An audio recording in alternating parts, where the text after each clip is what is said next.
Hi there, welcome. It's Inktober, day 17. The day started off by me lighting a candle because I found that so relaxing recently. I just want to apologise first off in case my voice sounds a little bit groggy. I'm currently trying to fight and not become ill, and this is just what I sound like.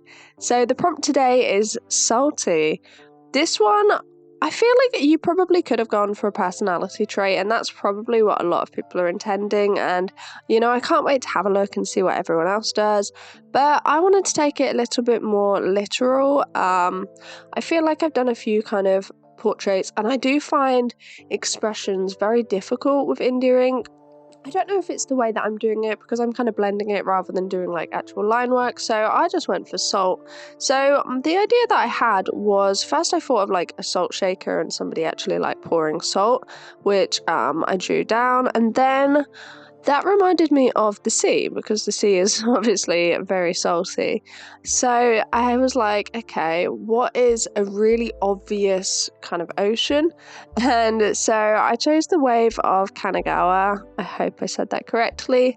And the idea that I had was basically that you're pouring salt into the ocean. And I felt like the only way that I could really do this well was pouring salt into a really super recognizable ocean like the wave. And I actually ended up putting it on a little bit of a dish so it kind of looks like a plate. And I think the plate doesn't exactly look like a plate. I couldn't find a plate of the correct angle, and that was a very last minute thing that I was just like, you know what, let's just shove it on a plate. I do think I will say, I don't want to point it out because if you haven't noticed it, you probably will start to notice it. The hand is very small, but it could just be a massive plate. I was somewhat happy with the hand and I was happy with the wave, and I didn't want to redo all of it because, it's Inktober and it is supposed to be really quite fast. I know the way that it's evolved over the years, it's very much like everyone's creating finished pieces, but generally when I do the sketch, I try not to touch it very much. I try not to meddle with it really. Generally, when I'm sketching, honestly, if I don't stop myself, I could just be sketching forever and just rubbing it out and trying to get it absolutely perfect. So I feel like I do have to kind of stop myself at a certain level, especially when it's for an art challenge, like a daily art challenge, and it's in my sketchbook. I don't really, I don't see the need for it to be an amazing finished piece, but it's a really cool concept, I think, this one. And I do think so far this is my favourite. The eagle is definitely a close second. If you haven't seen my eagle one, I'd love if you could check it out. That was my favourite until this one, but I think this one just tops it. I really like it. I don't know if it works better or worse with the hand being so small, and I don't know if you can see exactly what it is, but I mean, obviously, because I know the concept, I completely understand what it's trying to portray. But we'll see when we get to the end. Let me know if it's sort of clear enough.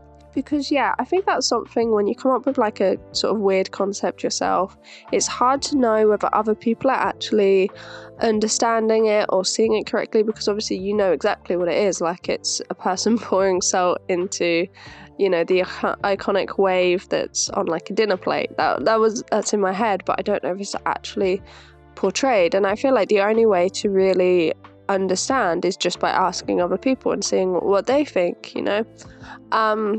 So I went in with just a really, really light wash because the wave, it's very like illustrative. It's not something that I have much experience with. Well, I say that I have actually painted the wave before. I did it in a kind of my own sort of style. I did like a purple theme one, and I did it in really small in, it's kind of the first sketchbook that I was working on that I still haven't finished. It's kind of embarrassing. This sketchbook that was like the first sketchbook that I worked on, it's literally got about 4 pages left, and I just can't sort of bring myself to use it, but I haven't really used it this entire year. So the entire sketchbook is mostly, I think it's 2021 that it was mostly used, but obviously when I stick the dates on it, it's going to be like, till like 2023 or something by the time I eventually finish it, and it's going to look like I've been working on it for years. But I literally just have about 4 pages that I just cannot finish. It's awful, really. I mean, you know what, there is quite a bit of 2022 left. Maybe I will finish it this year. That is something that I would definitely like to do, rather than having, the start and the end date as 2023, and it looks like I've had this sketchbook forever, which, I mean, to be fair, I have.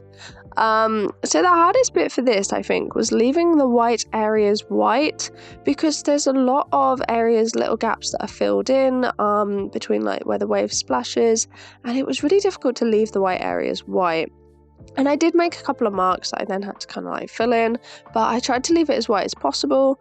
Then I had the idea of making the background black, but I couldn't make it black and have it join up to the actual wave because the dish was so dark, and the dish had to be dark because the wave was light. But I feel like in hindsight it might have looked better if I'd sort of thought ahead, left a lot of areas white, and then done the background black right up to everything.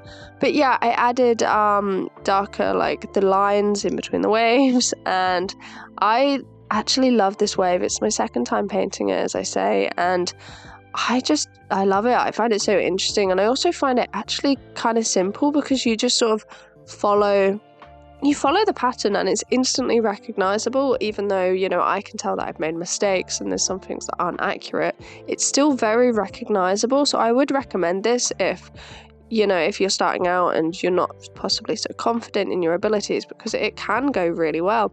So this is how it looks. I really hope you like it. Thank you so much for watching, and I'll see you tomorrow. Bye bye.